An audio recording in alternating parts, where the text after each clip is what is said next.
so there's already an audience because they're expecting something today. Awesome. And but I've been promoting it being Awesome. us today. So. Awesome.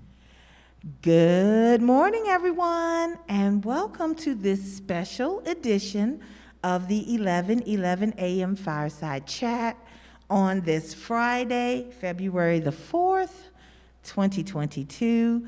I am Vickie Meeks Miller, your Community Engagement Manager, and in honor of Black History Month this month, we have a special guest, Miss Bria Hash, and she is here as the face of sort of timeless talent that we see these days.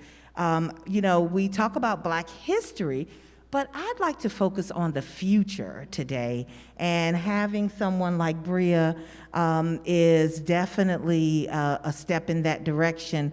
A person who has, at a very young age, achieved quite a bit and is continuing to make history, as I would like to say.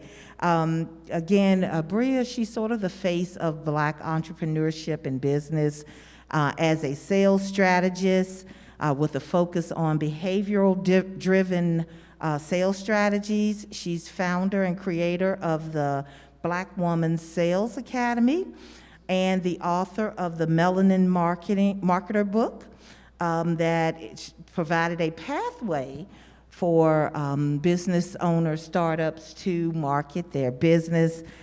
She provides business acceleration resources to thousands of business owners and have helped over 200 plus entrepreneurs to successfully transition into entrepreneurship within the last 36 months. Generated over 22 million in revenue by deploying sales strategies taught in intensive group programs, memberships, and courses. That is just a little of what she does.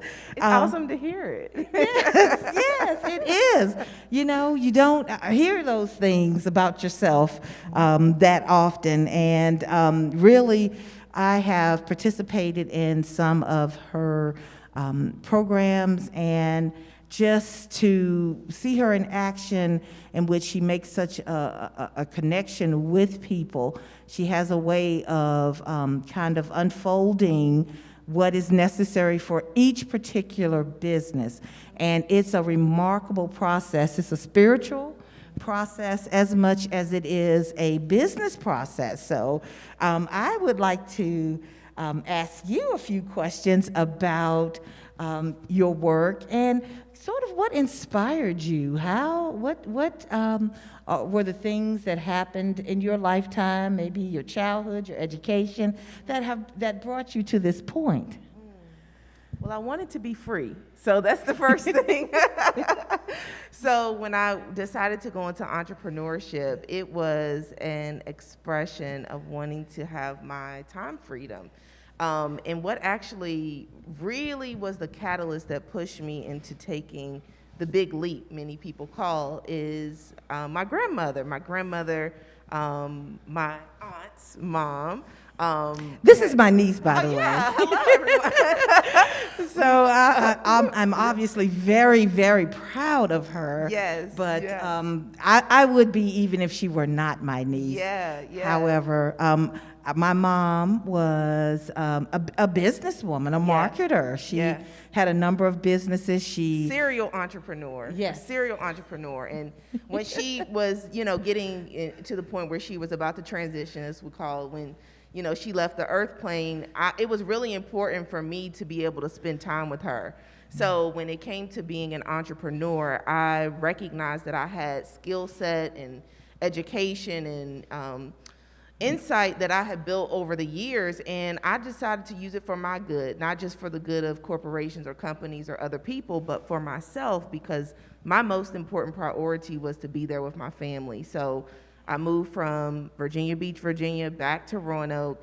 And when I moved back here, I recognized I needed to create my own job opportunity to give me the time I needed to spend with my grandmother, because that was the most important thing in my life at that time period. So when you ask me what really pushed me to start my business, I could talk about, outside entities or helping other people. But the truth was, what pushed me was my own life. And I wanted to be there with my grandmother every single day, to live with her and to be there to care for her. And to do that, I needed freedom. I needed freedom of time. I needed freedom of the way I made my money.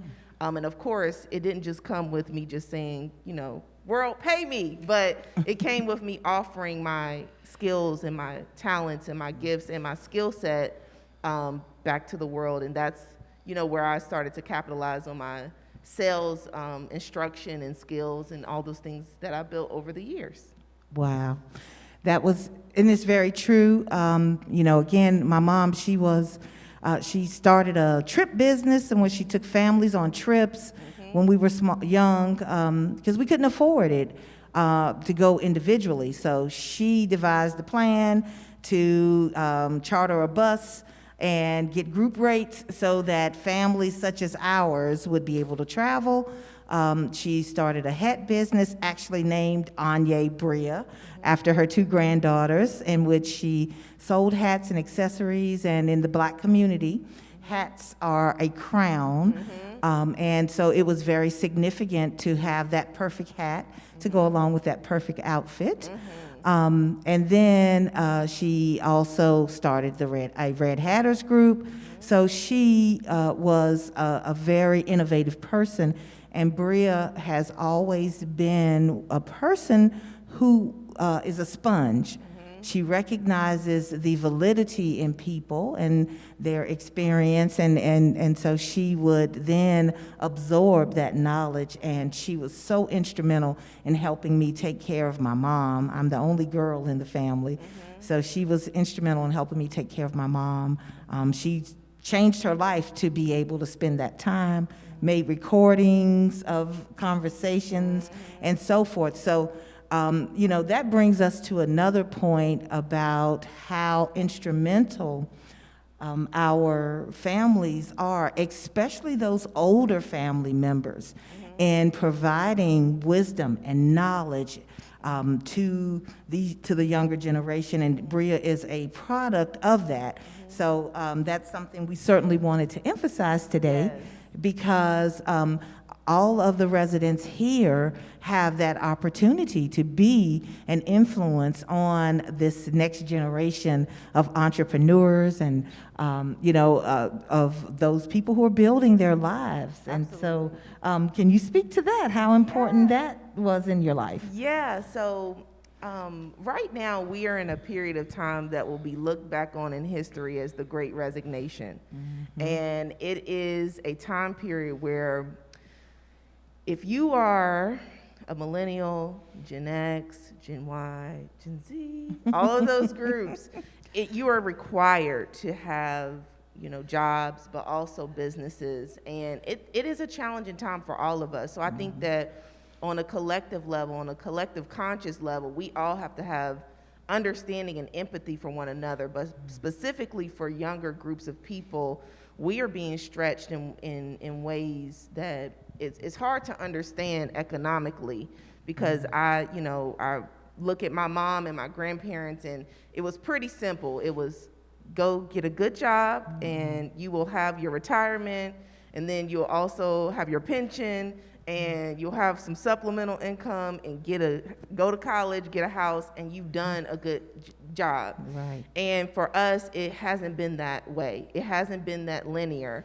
So a lot of young people like myself are starting businesses because we have as many problems as you see in the world, there are needed solutions, which is why it's so important to encourage young entrepreneurs, culture-driven entrepreneurs, because there are a lot of specific issues in our communities which require solutions. And right now, the solutions that we're experiencing are not happening on a macro level, by large government entities or, state entities, or they're not being provided for us in the ways they have been in the past. So there are small individual businesses, groups, organizations that are stepping to the plate and saying, if there's a problem, we're going to create a solution, and we're going to make money from it, which is what is driving enterprise right now and upholding our economy.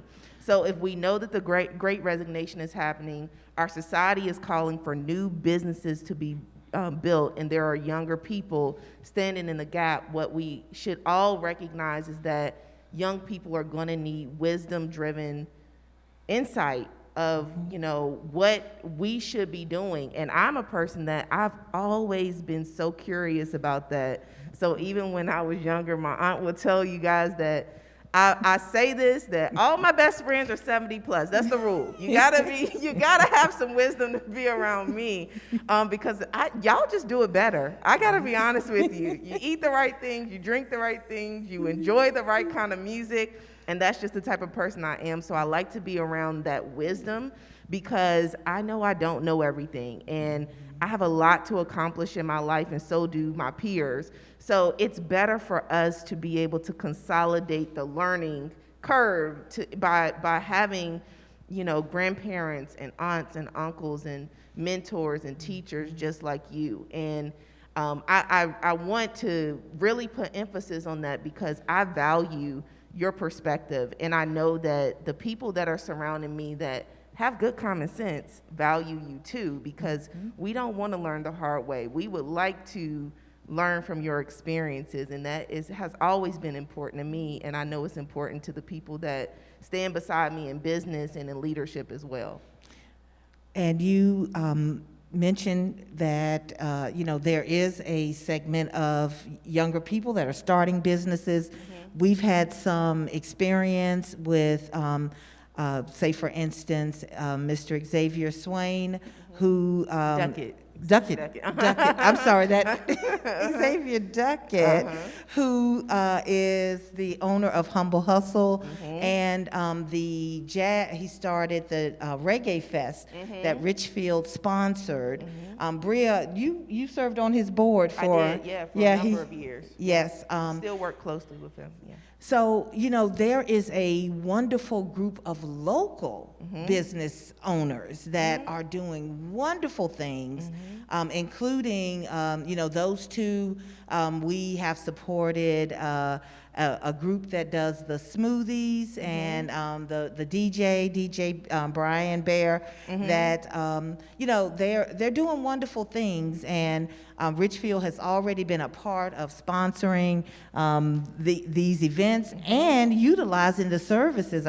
Brian's been back to DJ personal affairs for residents. So, you know, it's so important that we embrace people and businesses that don't necessarily look like us. You know, there is a whole segment of talent out there, and we're seeing more of it on news shows, and you know, more political experts, more experts in every area, and they're being represented by people of color, and that's very important. But the point is that they've always been there.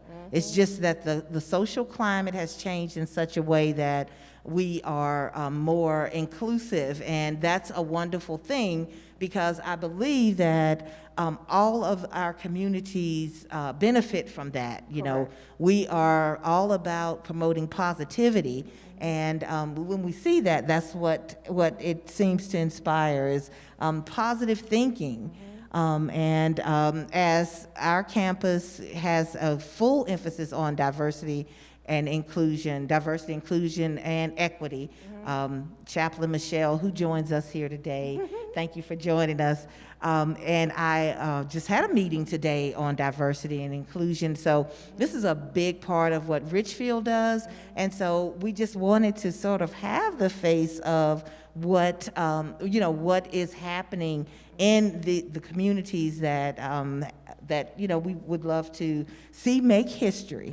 Black history or otherwise. So one other thing that I wanted you to talk about is your business, and you know, the types of services that you provide, and how it all works. I'd love to. So I always say that in times of great problems, there's great opportunity for innovation, and that's exactly what I've chosen to do in my space. So, by trade, I am a sales strategist, which essentially means I go into any business or organization, and I find the gaps so that the companies are able to thrive to meet their goals. So where they may not be reaching their customers or their clients in the most effective way, I show them how to do that.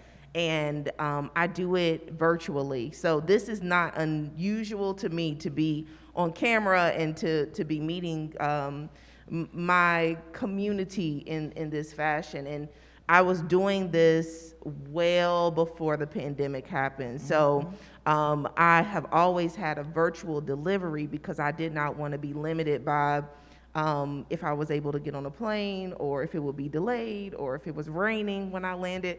I did not want to be limited by that. So I started my business to solve the problem of helping business owners connect with people and to connect with them on a personal level so that they can meet their goals, but also so that customers, clients, people like you and me can be served. Because when you have a problem, you want to be helped. You don't want any barriers to be there. You know, you want a solution. So that is why I started my company and why I continue to innovate in what we call the online space. So I like to say this. Some people think I have a business that is on social media or is a social media business, and that is not true. My business was built on social media. It is not a social media business. It is a people business. It happens in all times and spaces, in all connection mediums. And it's really important to me to make sure that people understand that because every single business comes down to a person, a human, and being able to connect with them and meet their problem with a solution. So that's why I started my business. That's how it runs now. I can't remember the second part. Oh, thank you. So my business name is 40. So it means for our unity, and it is an online sales marketplace academy. We have several programs that help business owners to understand how to increase their sales skills. So a lot of people go into business because they want to help people, and they just have a heart for people, but they don't know how to reach them. And that's what my business has been designed to do. So you spell it, the number 4OURTY. And if any of you want to find me, if you want to, you can find me at Bria Hash on any platform. Now, I'm a little spicy, so get ready, but I'm a good time. Well, and the one thing that I will say that is so valuable in the service that you provide is that spiritual connection. And I've seen it in action as a person who is led. You know, we try to do the things that we're called to do. We are purpose driven, as you've mentioned. And you're very much so. I believe you're led to the people that you are meant to help, and you take that wisdom that we've talked about, that not only have you created, but you've inherited, and you have, you harness it to the benefit of those with whom you're working. But it's a very spiritual thing. It's a very, it's a way of building people up, putting them in touch with their positivity, and all of their assets, and bringing them to the forefront. And it's such a wonderful process to see, to have it, come to pass right in front of you. And so with that, that just kind of goes back to some very fundamental thinking in terms of us being here for a purpose, Absolutely. finding that purpose, and being led within that purpose. And so that is something that is such a blessing. It's kind of like a miraculous thing happening I love to talk about each time. it just a little bit. Yes. Yeah. So because of the work that I do, lots of people come to me and they are in just no uncertain terms, in turmoil about their purpose. And it doesn't matter what phase of life they're in. That is the central question. of, why do we exist? Vickie has been talking to me about my cousin who has been asking her, why am I here? What am I here for? And what I would say about that is that we, as beings, are, and this is so simple, but most people never fully grasp this, which puts them into conflict, is that we are here to experience. So when I'm a very, very scientific person, a very, very spiritual person. When I get up and I get to see one day it's cloudy, one day it's sunny, there's a yellow butterfly, orange butterfly, there are rainbows, there are mountains. We live in a beautiful environment that I wouldn't trade for the world. But when you see the diversity of just life and its glory, it's not hard to recognize that you are here to experience. So for those of you that are in the seat of being able to look and just enjoy your life, that is such a privilege, not having, and we all have our problems, but just recognizing that your purpose is just to experience the diversity of life as a creation. It is a wonderful thing. And if most people are concerned, like in your youth, you're concerned with working and earning and doing all those things, but I've really taken the time in my life to find that balance of work and also just enjoyment and experience and reverence for the experience of life and gratitude too. We can find that gratitude in each day for just the opportunity to be alive and to have the eyes to see and ears to hear what all the creations that are available to us. That is a privilege. Oh, that is. And that's one that many here at Richfield are privileged to experience each day. Enjoy it. The joy. And and that's another way that our community it does contribute, is just the joy that you experience in life. You now have possibly a career in which you are proud, a family in which you are proud, your children, your grandchildren, your great-grandchildren, and just the energy that stems from that life that has been well lived is the energy you contribute to Richfield. And so this discussion really was about the promise of those that are going to make history in the future. And I consider Bria to be one of those people, and lots of people in our community, right here in our own community, that are doing wonderful things. But it is also a time in which we celebrate those that have contributed greatly to the success of people like Bria, and you all, especially the residents here at Richfield, you are doing that every day. You are the foundation of your families. You have made great decisions, set great examples, expectations, and you have shared your wisdom, your lives with others that are benefiting. And so we just invite you into this process of doing so with others that you meet in the community, or when that opportunity does arise.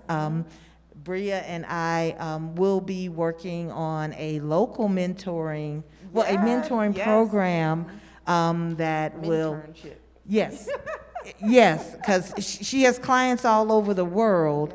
But now we would like to see a more direct impact. And so, that opportunity might be right around the corner for you to be involved in that process. However, that opportunity, it is available each and every day.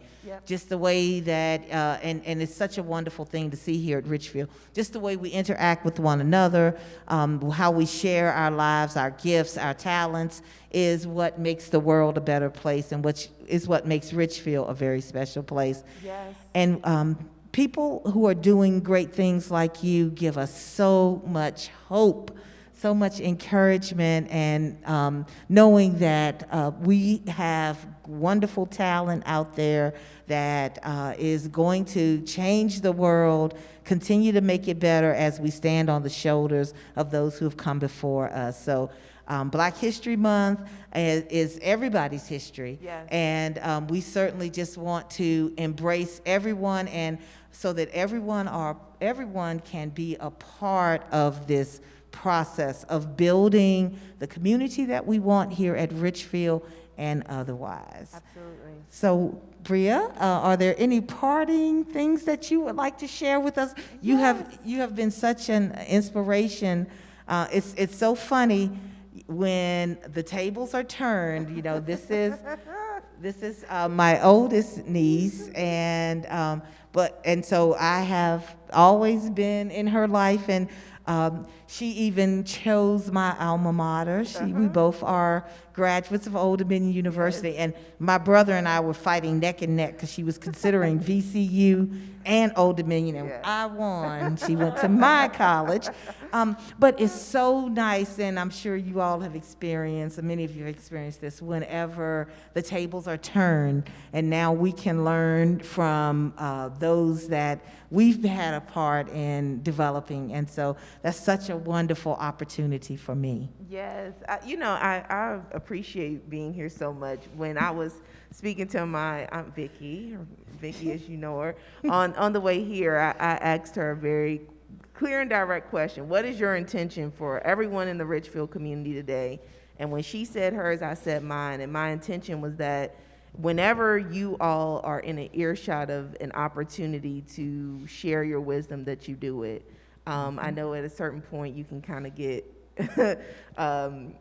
worn out with telling people to do things in a different or better way, but I want you all to really take responsibility and accountability for your family members and the people that are connected to you, and just remember that your opinion, your experiences, and your wisdom in life, it just matters. It matters a lot to me. It matters a lot to my Aunt Vickie. And Aunt Vickie, before we go, thank you for bringing me here. I'm extremely proud of you. As proud as you are of me, I am extremely proud of you. And I love seeing you in this space and love seeing you using your gifts. I really love you, and I'm glad to have been invited here. And I hope everyone knows the amazing jewel that you are, because you truly are a good person and you have a wonderful heart. So thank you for bringing me here. Thank you so much. That is awesome. I feel the same way about the people here as well. Absolutely. I have been embraced in such a way that it feels like a familial environment, and but those words could not mean more to me, because of course you are a very important person in my life, and I just am so thankful for this positive, these positive things happening in our community, and we just welcome these opportunities, and hopefully you'll come back and keep on keeping us abreast of things that are going on in ways in which we can be a part. And once again, we do all have the capacity to change things and to make our community what we would like it to be, and we are doing that. And so just as proud, I am just as proud of Richfield as we continue to do so and continue on that journey of creating a wonderful, inclusive, diverse, and equitable community. So thank you so much for joining us today. You may see that I'm wearing my red. I'm donning my red for Go Red Day, and of course that is to promote better heart health for women. So definitely check out the resources that are available on that subject.